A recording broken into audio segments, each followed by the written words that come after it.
दोस्तों नमस्कार, स्वागत है एक बार फिर से आज की बड़ी और ताजा खबरों में। आपको बता दें कि किसान नेता नरेश टिकैत का बड़ा बयान। बोले 5 सितंबर की किसान महापंचायत में होगा बड़ा ऐलान। वहीं मुजफ्फरनगर की किसान महापंचायत में 9 जिलों की फोर्स देखेगी सुरक्षा, पीएसी भी होगी तैनात। वहीं हरियाणा में आम आदमी पार्टी की किसान मजदूर खेत बचाओ यात्रा 5 सितंबर से सभी जिलों और विधानसभा क्षेत्रों में जाएगी यात्रा। वहीं यूपी, उत्तराखंड, पंजाब, गोवा और मणिपुर में कहां किसकी बनेगी सरकार, सी वोटर सर्वे में हुआ बड़ा खुलासा। वहीं बंगाल चुनाव में तारीखों का ऐलान नहीं होने पर हाईकोर्ट पहुंची राज्य सरकार, ममता बनर्जी की कुर्सी खतरे में। वहीं यूपी चुनाव से पहले असदुद्दीन ओवैसी का बड़ा दाव, राम की नगरी अयोध्या से करेंगे चुनावी अभियान की शुरुआत। वहीं दीदी से देवी बनी ममता बनर्जी, दुर्गा पूजा के पंडालों में प्रतिमा लगाने की तैयारी, भाजपा ने बताया हिंदुओं का अपमान। वहीं बाढ़ को लेकर अखिलेश यादव का भाजपा पर निशाना, बोले जनता बेहाल लेकिन यूपी सरकार प्रचार करने में व्यस्त। वहीं यूपी चुनाव 2022 में जदयू भी मैदान में उतरेगी, त्यागी बोले भाजपा से नहीं बनी बात तो 200 सीटों पर अकेले लड़ेंगे चुनाव। वहीं केंद्र सरकार की योजनाओं को देश के कोने कोने तक पहुंचाएगी बीजेपी, इन नेताओं को मिली बड़ी जिम्मेदारी। वहीं यूपी में अब आम आदमी पार्टी पहुंचेगी अयोध्या, निकालेगी तिरंगा यात्रा। वहीं पंजाब में कांग्रेस को लग सकता है तगड़ा झटका, आम आदमी पार्टी करेगी कमाल। और भी बड़ी खबरों को जानने के लिए वीडियो को लाइक कर दें, चैनल को सब्सक्राइब कर लें और घंटी बटन जरूर दबा दें। वहीं पहली बड़ी खबर है, किसान नेता नरेश टिकैत का बड़ा बयान। बोले 5 सितंबर की किसान महापंचायत में होगा बड़ा ऐलान। ये आपको बता दें कि भारतीय किसान यूनियन के राष्ट्रीय अध्यक्ष चौधरी नरेश टिकैत ने कहा कि 5 सितंबर की किसान महापंचायत में बड़ा ऐलान होगा। उन्होंने कहा कि हमें देश की फिक्र है लेकिन मोदी सरकार को देश और किसानों की कोई फिक्र नहीं है। आपको बता दें कि 5 सितंबर को अब तक की सबसे बड़ी किसान महापंचायत होने जा रही है। राज्य की इंटर कॉलेज के मैदान पर किसान महापंचायत की तैयारियों का जायजा लेने पहुंचे चौधरी नरेश टिकैत ने विशाल पंडाल को देखकर संतोष जताया। जब उनसे पंचायत के मुद्दों के बारे में पूछा गया तो उन्होंने साफ कहा कि इस पंचायत में बड़ा ऐलान होगा। जब उनसे पूछा गया कि किसान आर पार की लड़ाई का निर्णय ले सकते हैं तो चौधरी नरेश टिकैत ने साफ कहा कि आर पार तो नहीं कह सकते लेकिन ये तो हमारी जिम्मेदारी है। हम आर पार क्यों कहेंगे, आर पार तो वैसा ही शब्द है लेकिन लंबा आंदोलन चलेगा। हमें देश की फिक्र है लेकिन मोदी सरकार को देश की फिक्र नहीं है। 9 महीने 7 दिन का आंदोलन हो गया है, कई 100 अरब रुपए खर्च हो गए हैं। इस आंदोलन के दौरान सरकार की इतनी हठधर्मी का क्या कारण है? सरकार पहले मान जाती तो ऐसी नौबत नहीं आती। हमें खुशी है कि अन्य राज्यों में जो भी किसान परिवार हैं वो सब एक हो रहे हैं। इतने बड़े आंदोलन का वजन हम सब मिलकर उठा रहे हैं। आपको बता दें कि 5 सितंबर को अब तक की मुजफ्फरनगर में सबसे बड़ी महापंचायत होने जा रही है, जिसमें राकेश टिकैत और नरेश टिकैत ने बड़ा ऐलान कर दिया है कि इस बार सरकार को घेरा जाएगा। आपको बता दें कि फिलहाल किसानों ने ऐलान किया है कि उत्तर प्रदेश का चुनाव बीजेपी हर हाल में हारेगी और बीजेपी को हराने के लिए किसानों ने बड़ी बड़ी पंचायतें करने का भी प्लान तैयार कर लिया है। और ये बड़ी खबर, मुजफ्फरनगर की किसान महापंचायत में 9 जिलों की फोर्स देखेगी सुरक्षा, पीएसी भी होगी तैनात। ये आपको बता दें कि मुजफ्फरनगर के राजकीय इंटर कॉलेज के मैदान में 5 सितंबर को संयुक्त किसान मोर्चा के बैनर तले होने वाली किसान महापंचायत में सुरक्षा के मद्देनजर पुलिस प्रशासन अपनी पूरी तैयारियां कर रहा है। 9 जनपदों की फोर्स और अधिकारी यहां पर भेजे जाएंगे। महापंचायत स्थल के अलावा उन मार्गों पर भी पर्याप्त फोर्स रहेगी जिनसे होकर किसानों के वाहन मुजफ्फरनगर की ओर जाएंगे। आपको बता दें कि मेरठ जोन राजीव सबरवाल ने पहुंचकर सुरक्षा का जायजा लिया। किसान महापंचायत में मेरठ जोन के सभी जनपदों के फोर्स के अलावा पीएसी व आरआरएफ मौजूद रहेगी। आपको बता दें कि संयुक्त किसान मोर्चा के बैनर तले 5 सितंबर को राजकीय इंटर कॉलेज के मैदान में होने वाली किसान महापंचायत की तैयारियों में जिला प्रशासन जुटा है। कानून व्यवस्था बनाए रखने के लिए किसान पंचायत पर पुलिस के वरिष्ठ अधिकारियों की पैनी नजर है। उधर राजकीय इंटर कॉलेज के मैदान में किसान महापंचायत को लेकर तैयारियां भी जोरों से चल रही हैं। इधर करनाल में पुलिस और किसानों के टकराव होने के मद्देनजर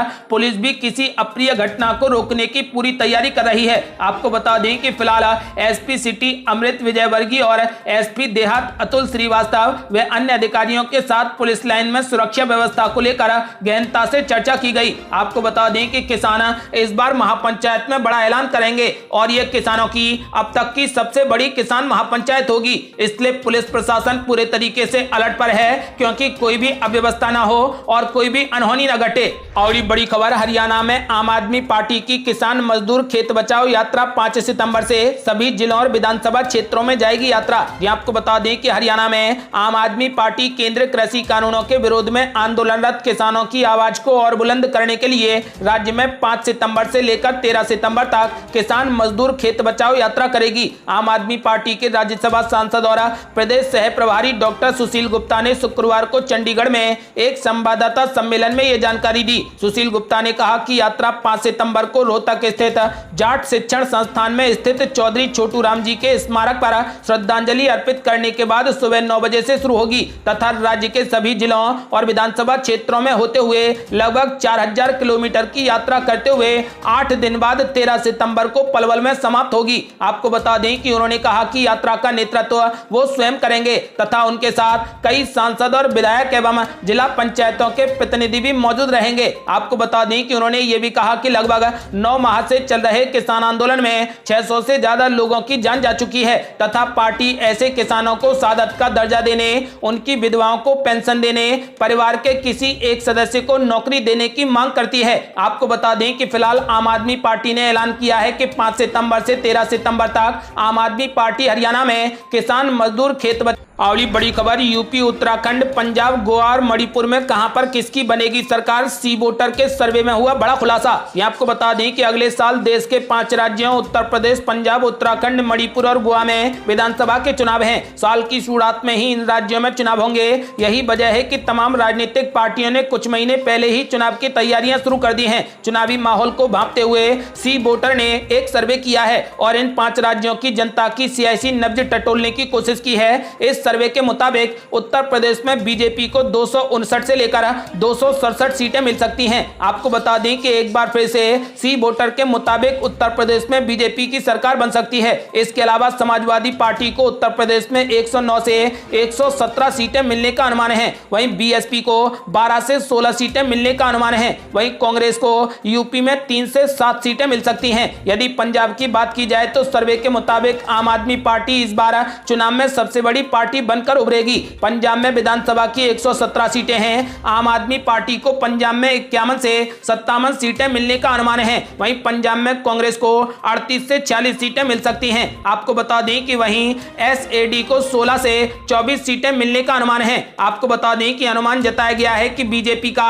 पंजाब में खाता नहीं खुलेगा। उत्तराखंड की बात की जाए तो उत्तराखंड में सर्वे के मुताबिक बीजेपी को 44 से 48 सीटें मिल सकती हैं, कांग्रेस को 19 से 23 सीटें और आम आदमी पार्टी को 0 सीट मिल सकती है। यानी कि आम आदमी पार्टी लगता है कि उत्तराखंड में खाता नहीं खोल पाएगी। उत्तराखंड में एक बार फिर से बीजेपी की सरकार बनती हुई दिखाई दे रही है। यदि गोवा की बात की जाए तो गोवा में बीजेपी एक बार फिर सत्ता हासिल कर सकती है। बीजेपी के खाते में 22 से 26 सीटें आ सकती हैं। वहीं कांग्रेस के खाते में 3 से 7 सीटें और आम आदमी पार्टी के खाते में 4 से 8 सीटें आने का अनुमान है। आपको बता दें कि मणिपुर की बात की जाए तो साल 2022 के मणिपुर विधानसभा चुनाव में कांग्रेस पार्टी को 18 से 22 सीटें मिल सकती हैं, जबकि बीजेपी गठबंधन पूर्ण बहुमत के साथ राज्य में सरकार बना सकती है। बीजेपी गठबंधन को 32 से 36 सीटें मिलती हुई दिखाई दे रही हैं। वहीं एनपीएफ को महज 2 से 6 सीटें मिलने का अनुमान है। आपको बता दें कि एक बार फिर से यूपी में बीजेपी सत्ता में आ सकती है।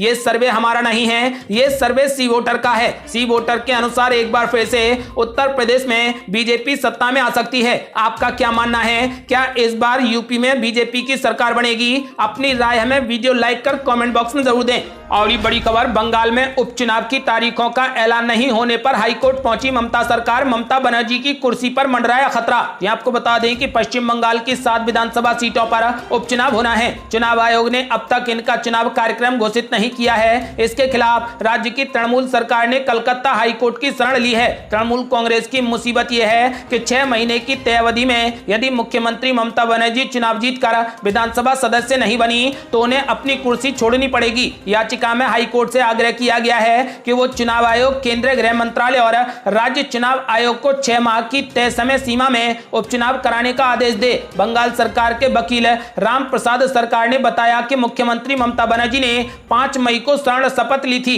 मेरा मुख्य न्यायाधीश से आग्रह है कि वे आयोग व अन्य संबंधित विभागों को चुनाव तारीख की घोषणा तत्काल करने करने का आदेश दें। आपको बता दें कि वकील रामप्रसाद सरकार ने कहा कि जन प्रतिनिधित्व कानून की धारा 150 व 151 में कहा गया है कि चुनाव या फिर उपचुनाव 6 माह में हो जाना चाहिए। हमारी चिंता यह है कि चुनाव आयोग राज्य में उपचुनावों की तारीखों के ऐलान में देरी क्यों कर रहा है, इसलिए हाईकोर्ट में याचिका दायर कर आयोग को निर्देश देने का अनुरोध किया गया है। आपको बता दें कि ममता बनर्जी को मुख्यमंत्री बने 6 माह 5 नवंबर को पूरे हो जाएंगे। कानूनी तौर पर उन्हें इससे पहले चुनाव जीतकर विधानसभा की सदस्यता लेनी जरूरी है। ऐसा नहीं होने पर उन्हें मुख्यमंत्री पद छोड़ना पड़ेगा। इसी चिंता को लेकर राज्य में सत्तारूढ़ टीएमसी चुनाव आयोग में बार बार प्रतिनिधि मंडल भेजकर जल्दी उपचुनाव कराने के लिए दबाव डाल रही है। आपको बता दें कि ममता बनर्जी की कुर्सी मात्र 5 नवंबर तक के लिए स्थायी है। यदि 5 नवंबर तक ममता बनर्जी किसी सीट से चुनाव नहीं जीती तो उन्हें मुख्यमंत्री के पद से हाथ धोना पड़ेगा।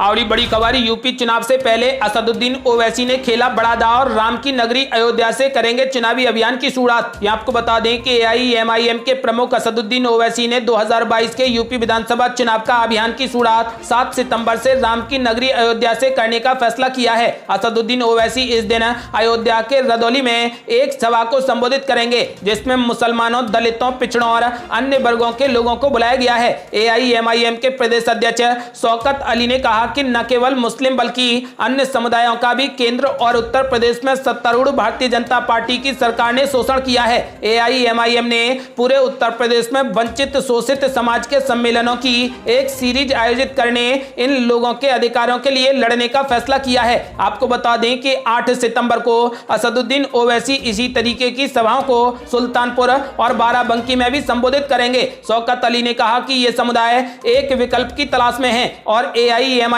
वंचित समुदायों की आशा और आवाज के रूप में उभरा है। एआईएमआईएम लोगों से 2022 के विधानसभा चुनाव में काम करने वाली सरकार बनाने के लिए इसका समर्थन करने का आह्वान करेगी। जान लें कि एआईएमआईएम ने उत्तर प्रदेश की 100 विधानसभा सीटों पर अपने उम्मीदवार उतारने का ऐलान किया है।